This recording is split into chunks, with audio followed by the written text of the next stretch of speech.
दोस्तों, ईरान की जंग हॉर्मुज पर आ चुकी है और यहां पर जबरदस्त तनाव का माहौल है जो किसी भी वक्त भयंकर जंग का रुख ले सकता है।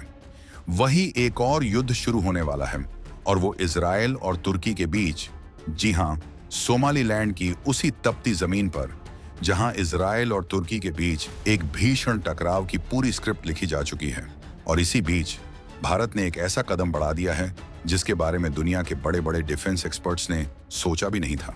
जब पूरी दुनिया अपनी नौसेनाओं को बचाने के लिए हाथ पांव मार रही है, तब भारत समंदर के सीने पर अपनी ताकत को उस लेवल पर ले जा चुका है जहां से किसी भी दुश्मन को पटखनी देना अब बाएं हाथ का खेल बन गया है। ईरान और अमेरिका के बीच मची इस तबाही के माहौल में भारत एक ऐसा योद्धा समंदर में उतार रहा है जो किसी भी मिसाइल, किसी भी फाइटर जेट और किसी भी ड्रोन के लिए काल साबित होने वाला है। याद कीजिए वो वक्त जब भारतीय नेवी के जहाजों पर इजराइल का बराक 1 सिस्टम सुरक्षा की ढाल बना हुआ था, लेकिन आज 2026 के इस दौर में भारत ने उस बराक 1 का भी बाप तैयार कर लिया है। डीआरडीओ का वो हथियार जिसे VLSRSAM यानी vertical launch short range surface to air missile कहा जाता है, अब अपनी टेस्टिंग के आखिरी दौर को पार कर नेवी के बेड़े में शामिल होने के लिए पूरी तरह तैयार है। चीन और पाकिस्तान के लिए ये खबर किसी सदमे से कम नहीं है, क्योंकि उनके वो ड्रोन और वो फाइटर जेट जो अब तक समंदर की सतह के बिल्कुल करीब उड़कर बच निकलने का गुरूर पालते थे, अब वो धूल में मिलने वाले हैं। चीन और पाकिस्तान ने पिछले कुछ सालों में जो चालें चलीं, खासकर उनके खतरनाक ड्रोन और वो मिसाइलें जो पानी के बिल्कुल ऊपर यानी सी स्किमिंग लेवल पर उड़ती हैं, उन्हें रोकने के लिए भारत को एक ऐसे अचूक कवच की तलाश थी जो पलक झपकते ही दुश्मन को खत्म कर दे। अब वो तलाश खत्म हो चुकी है। VLSRSAM में ऐसी कमाल की तकनीक जोड़ दी गई है कि एक बार अगर ये मिसाइल अपने लॉन्चर से बाहर निकली तो फिर दुश्मन चाहे कितना भी कलाबाजियां खा ले, उसे ठोकने से कोई नहीं रोक सकता। क्या आपको पता है कि ये मिसाइल आखिर इतनी खास क्यों है कि इसने चीन के रडार और पाकिस्तान के होश उड़ा दिए हैं? चलिए समंदर के इस नए खेल की एक एक परत खोलते हैं और समझते हैं कि भारत का ये नया ब्रह्मास्त्र कैसे काम करता है। समंदर की लड़ाई में सबसे खतरनाक होती है वो मिसाइलें जो रडार की नजर से बचने के लिए पानी की सतह से मात्र कुछ मीटर ऊपर उड़ती हैं। चीन की YJ-83 और पाकिस्तान की बाबर मिसाइलें इसी चाल पर चलती हैं, लेकिन भारत की इस नई मिसाइल ने इन चालों का काट ढूंढ लिया है। ये मिसाइल वर्टिकल लॉन्च सिस्टम पर काम करती है, जिसका मतलब है कि इसे जहाज के किसी भी कोने से सीधे आसमान की तरफ दागा जा सकता है और ये हवा में ही 360 डिग्री मुड़कर दुश्मन की तरफ झपट सकती है। पुराने सिस्टम में मिसाइल को दुश्मन की दिशा में घुमाना पड़ता था, जिसमें कीमती सेकंड बर्बाद होते थे, लेकिन अब भारत ने उस देरी को खत्म कर दिया है। 2026 की इस नई डिफेंस टेक्नोलॉजी में भारत ने इसे इतना स्मार्ट बना दिया है कि ये मिसाइल खुद ही तय करती है कि उसे किस एंगल से दुश्मन पर हमला करना है। इस मिसाइल की सबसे बड़ी खासियत है इसका एक्टिव रडार सीकर। अब ये कोई मामूली बात नहीं है। ज्यादातर मिसाइलों को जहाज के रडार से गाइड करना पड़ता है, लेकिन VLSRSAM एक बार दागने के बाद दागो और भूल जाओ की तकनीक पर काम करती है। इसका अपना रडार इसे दुश्मन की तरफ खींचता रहता है। जरा सोचिए, चीन का कोई आधुनिक ड्रोन बड़ी तेजी से जहाज की तरफ बढ़ रहा है, उसे लगता है कि वो रडार को चकमा दे देगा, लेकिन जैसे ही भारत का ये योद्धा निकलता है, वो अपनी आंखों यानी सीकर से उस ड्रोन को ट्रैक करना शुरू कर देता है। ये मिसाइल हवा में इतनी फुर्तीली है कि ये सुपरसोनिक स्पीड से उड़ते हुए किसी भी फाइटर जेट का पीछा कर सकती है। DRDO ने जब इस मिसाइल का परीक्षण चांदीपुर के तट पर किया तो दुनिया हैरान रह गई। इस मिसाइल ने अपनी रेंज में आने वाले हर छोटे बड़े टारगेट को बड़ी सटीकता से नेस्तनाबूद किया। इसकी रेंज लगभग 40 से 50 किलोमीटर है और ये 15 किलोमीटर की ऊंचाई तक जा सकती है। यानी अगर कोई फाइटर जेट बहुत ऊंचाई पर उड़ रहा है या फिर कोई मिसाइल पानी के पास से गुजर रही है, भारत का ये कवच हर जगह मौजूद है। इसकी सबसे बड़ी पावर है इसकी मैनोवरेबिलिटी, यानी हवा में मुड़ने और पैंतरे बदलने की काबिलियत। ये इतनी तेजी से मुड़ती है कि दुश्मन के पायलट को संभलने का मौका तक नहीं मिलता। भारत ने इसमें जो सॉलिड फ्यूल मोटर इस्तेमाल की है, वो इसे सेकंडों में अपनी टॉप स्पीड पर ले जाती है।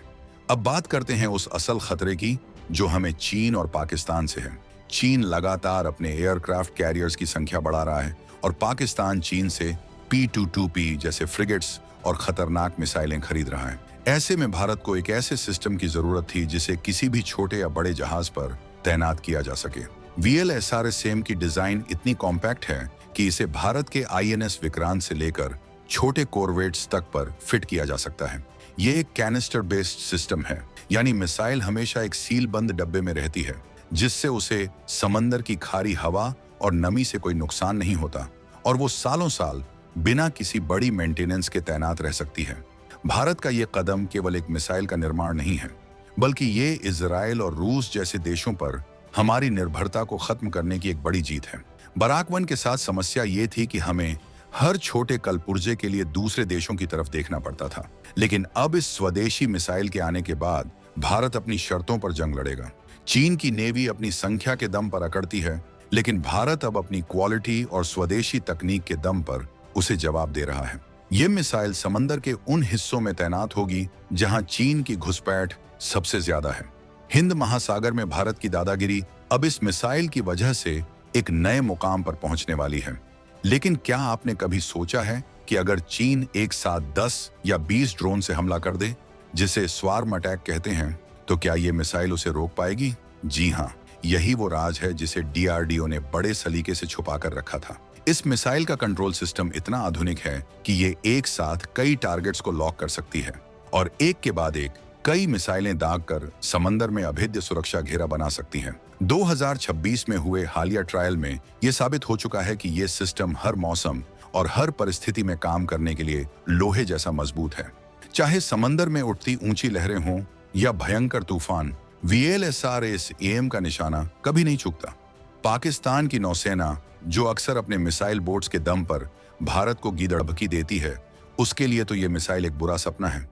पाकिस्तान के पास ऐसी कोई मिसाइल नहीं है जो भारत के इस नए कवच को भेद सके। भारत ने अपनी इस ताकत को सिर्फ डिफेंस तक सीमित नहीं रखा है, बल्कि ये एक आक्रामक संदेश भी है।